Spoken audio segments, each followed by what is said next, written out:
Hola amigos, ¿qué tal? ¿Cómo están ustedes? Tengan todos un buen comienzo de semana dentro de lo posible. Feliz lunes. Bienvenidos a Un Mundo de Economía por aquí por Televisora del Táchira. Listos para llevarles esta nueva entrega. Fidel, ¿cómo estás? Bien, Darcy, gracias a Dios. Bienvenidos amigos, les deseamos el mejor inicio de semana en esta semana de septiembre que comienza hoy lunes. Y como acostumbramos los lunes, traemos para ustedes la noticia económica de la semana. Y la noticia más interesante, más importante que nos hemos encontrado, tiene que ver con los índices internacionales que elaboran organizaciones mundiales especializadas en diferentes temas.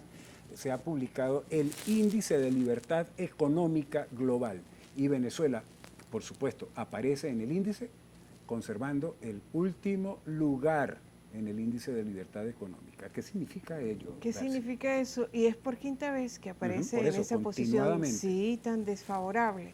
En efecto, Venezuela aparece nuevamente con la peor posición dentro de los países con menos libertad económica, según lo reveló un estudio hecho por el Instituto Fraser de Canadá. De manera sostenida, la libertad económica en Venezuela ha empeorado desde el pasado año 2010, de acuerdo con el informe Mundial de Libertad Económica, que en su edición 2019 indica que Venezuela ocupa el último puesto, número 162, por quinto año consecutivo, como lo dijo Fidel.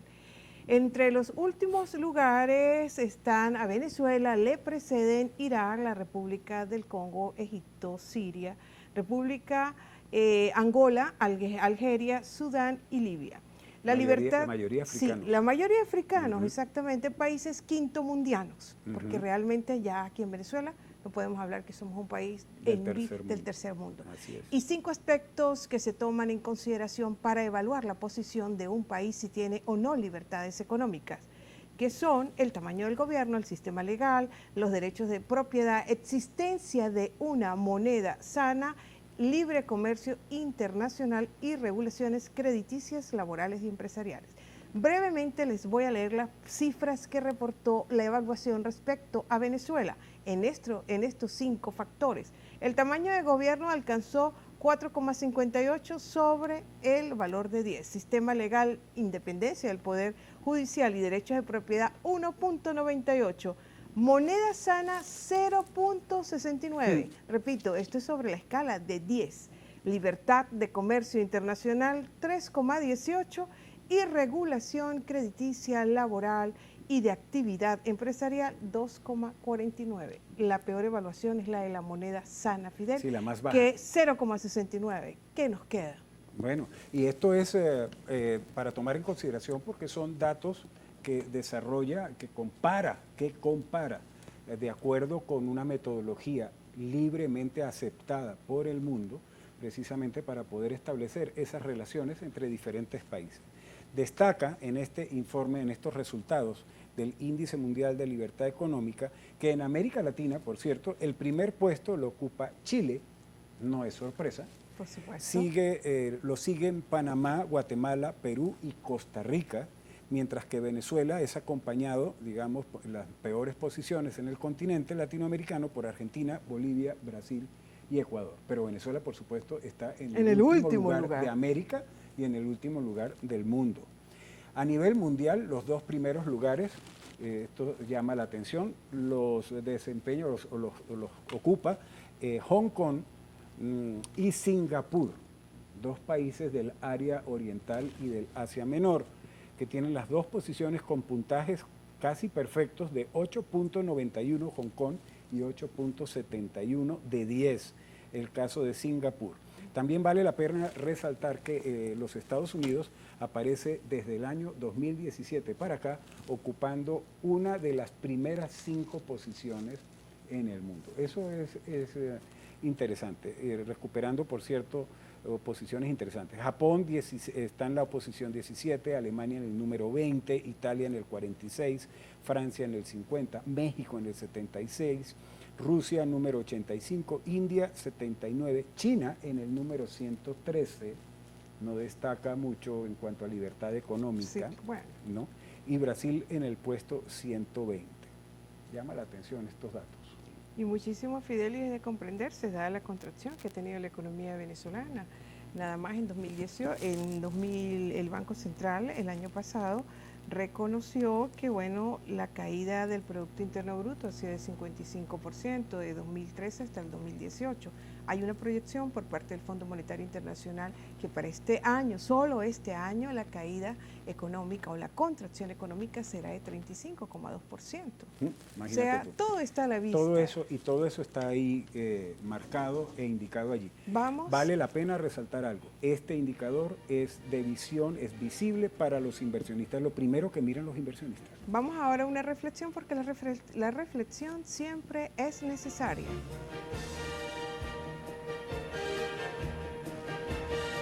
Pensar la vida material, buscarle cierta lógica con que los fenómenos de las realidades físico-objetivas se expresan, en vez de ser fácil hacerlo por su propia naturaleza real, resulta que no es así para la media de la población aquí en Venezuela.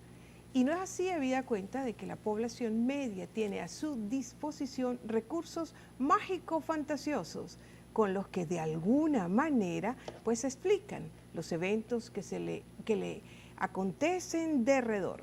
Pero esto constituye un fenómeno adicional en virtud de que por la vía de lo mágico fantasioso, excepto que se hayan evasiones psicológicas, nada se consigue en la comprensión y en el discurrimiento concreto de los eventos. Cuando los eventos y fenómenos son tan rudos como los que acontecen aquí en Venezuela, se debe hacer un esfuerzo mayor, si se quiere, supremo, para que no se pierda de vista la totalidad de lo real. De no haber tal esfuerzo, lo contrario a la totalidad, o sea, lo falso, progresiva y persistentemente nos irá desfalcando nuestra capacidad humana de percibir y de procesar los datos reales, y en su lugar nos convertirá en simples programas psicoorgánicos capacitados solo ¿para qué? Para ver apariencias y superficialidades en las cuales, debido al déficit de realidad, nos iremos cada vez hundiendo más y más. Con esta reflexión nosotros ya culminamos este segmento, vamos a hacer una pausa, no se aparten por favor.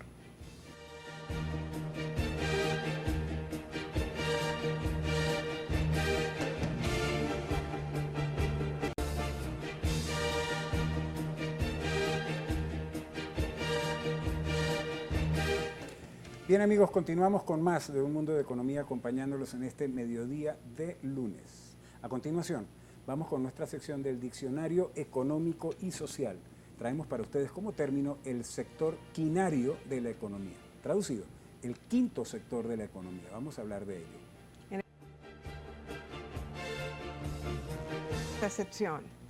Y empiezo diciéndoles, mis amigos televidentes, respecto al sector quinario de la economía, que una economía sana, reproductiva, generadora de altas tasas de retorno, crea y desarrolla un quinto sector económico, el cual viene pues a diferenciarse radicalmente de los otros 4 sectores técnicos de la economía, sectores que por intermedio de sus actividades específicas, como son las extractivas, transformativas, distributivas y expansivas, consiguen reproducciones ampliadas de los factores productivos. El sector quinario de la producción económica viene caracterizado porque no es un sector lucrativo, escuchen bien, no es un sector lucrativo, repito, sino que independizado de la lógica de la ganancia y del interés mercantil, los entes quinarios se abocan a actividades en donde la cultura, la educación, el arte, el deporte, la sanidad y el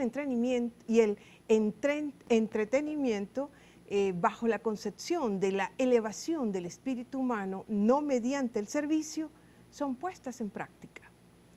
Este sector no lucrativo, conveniente es decir, no es una exclusividad de los países de punta. Cualquier país, por más mísero que sea, puede tener en su seno instituciones internacionales y nacionales que se dediquen, con recursos propios o donados, a labores edificatorias del alma humana. En Venezuela, por ejemplo, al margen de las hecatombes socioeconómicas provocadas por los sectores de poder que no aprendieron el buen gobernar, y digo buen gobernar entre comillas, se ha mantenido desde su fundación a mediados de los años, específicamente en 1975, el Sistema Nacional de Orquestas Infantiles y Juveniles. Esto es lo que es el sector quinario de la economía. Y es muy interesante porque independientemente de que sea o no para generar una renta económica, No, es una que ganancia, es sin fines de lucro. por eso, porque puede generarlo, pero la finalidad es que no tenga fines de lucro porque los fines son otros. Los fines son el crecimiento humano, el crecimiento del alma humana, o sea, crear y facilitar condiciones que permitan la distracción, que permitan ocupar el tiempo libre. En una sociedad y en una economía mundial que va precisamente creando cada vez más tiempo libre, que tiene que ser ocupado en algo. Ese algo debe edificar el alma, porque de lo contrario entonces entraríamos en otro campo y ese tiempo libre entonces podría ser captado, digamos, por esas economías oscuras de las que a veces hablamos acá en el mundo de economía. Y cuando se dice edificar o elevar el alma, el espíritu humano, son actividades propias para tal propósito, por ejemplo, de orden cognitivo, de orden estético, artístico y espiritual. Efectivamente, y eso cae en el campo de la cultura. Es profundizar cultura y explotar y utilizar y conocer el amplio bagaje de cultura que tiene la humanidad a lo largo de más de 5.000 años, ¿no? Digamos, de creación y de creatividad cultural en el mundo. Entonces, esto tiene un valor muy grande en términos también de calidad humana. Por supuesto. ¿No? De calidad de vida. Es sumamente importante este sector quinario de la economía en cualquier economía. Es así. Hacia allá tendrá que conducirse Venezuela en años próximos cuando... Este es un buen ejemplo. Y tenemos el Sistema Nacional de Orquestas. Un ejemplo que es envidiado a nivel internacional, estudiado, seguido y copiado a nivel internacional. Es así. Entonces, aquí hay potencial precisamente para desarrollar ese sector. Amigos, tenemos que hacer un corte, regresamos rápidamente de nuevo con ustedes con Táchira y su economía. No se lo digo.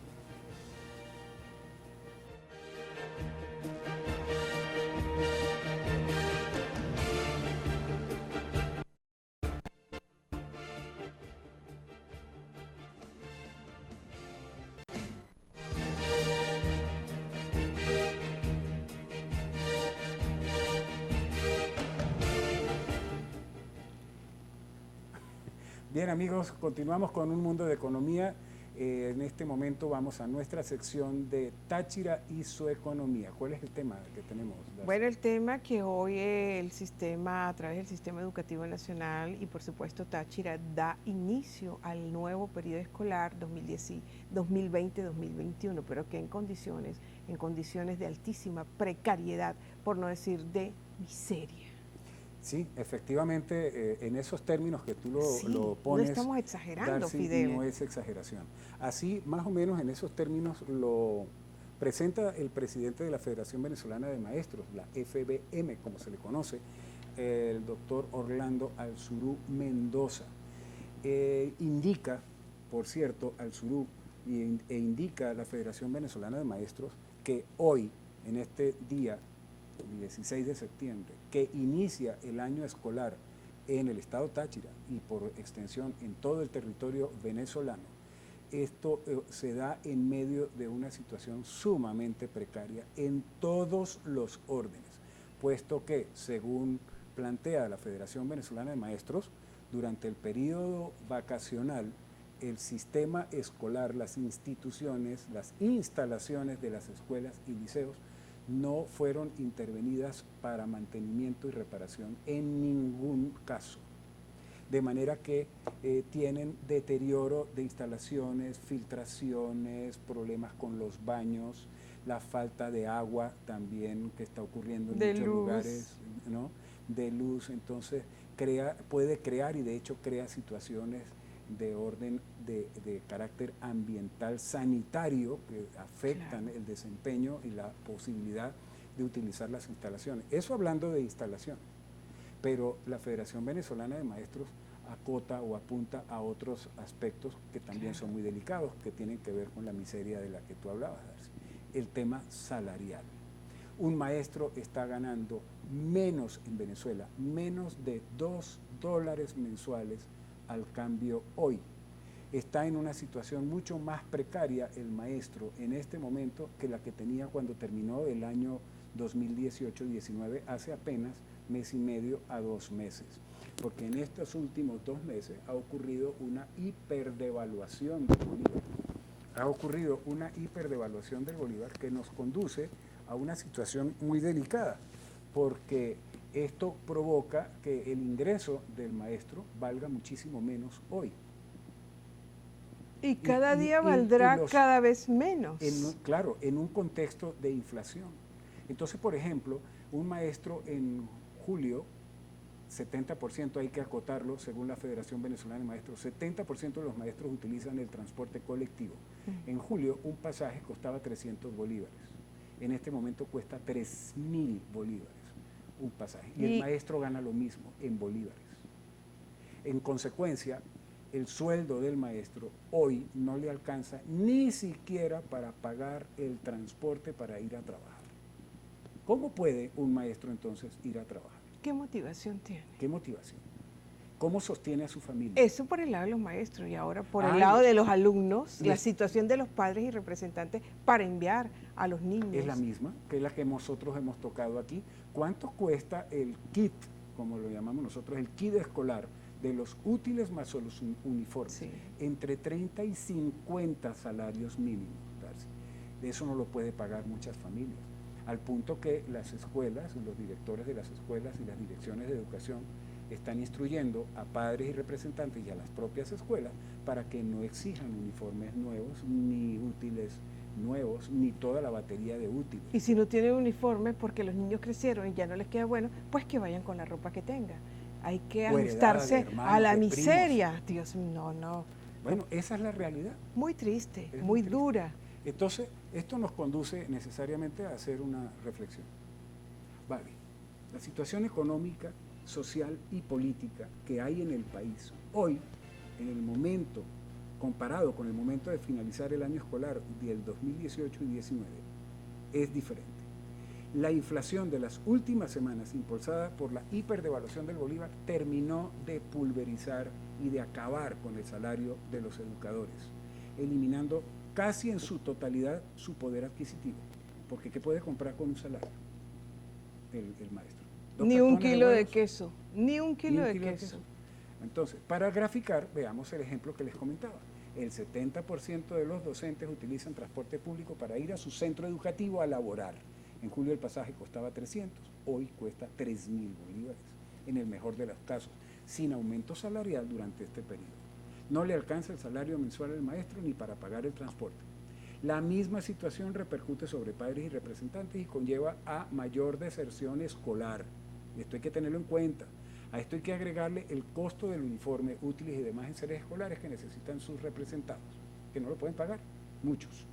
Por todas estas razones, la Federación Venezolana de Maestros, FVM, y otros sindicatos del magisterio venezolano se han declarado en emergencia, pues considera que no existen condiciones para el inicio de un nuevo año escolar. Y ciertamente es así, ¿o no? Vale preguntarnos, ¿estará el gobierno valorando apropiadamente la importancia de la educación de los jóvenes y la situación de los trabajadores del sector educativo para acometer acciones tendentes a favorecer esas condiciones mínimas para poder funcionar con calidad educativa aceptable mirando al futuro? Es triste, Darcy, percatarnos de cuánto no se valora la educación por los gobiernos venezolanos, particularmente estos últimos. Triste, yo diría, más que triste, Fidel. Es más que triste, es dramático. Porque el impacto económico que esto va a tener es Fidel, enorme. antes de ponernos a llorar nosotros preferimos despedirnos, ya y el tiempo también se nos acabó. Nos vamos y no sin antes darle las gracias a ustedes por su amable atención. Y por supuesto esperando mejores momentos en el futuro que sin lugar a dudas vendrán. Esperemos que pronto. Bueno, enhorabuena. Y ya saben, amigos, que la economía cada vez más adquiere mayor relevancia como principio y conocimiento en nuestras vidas prácticas. Que tengan un buen provecho. Feliz lunes.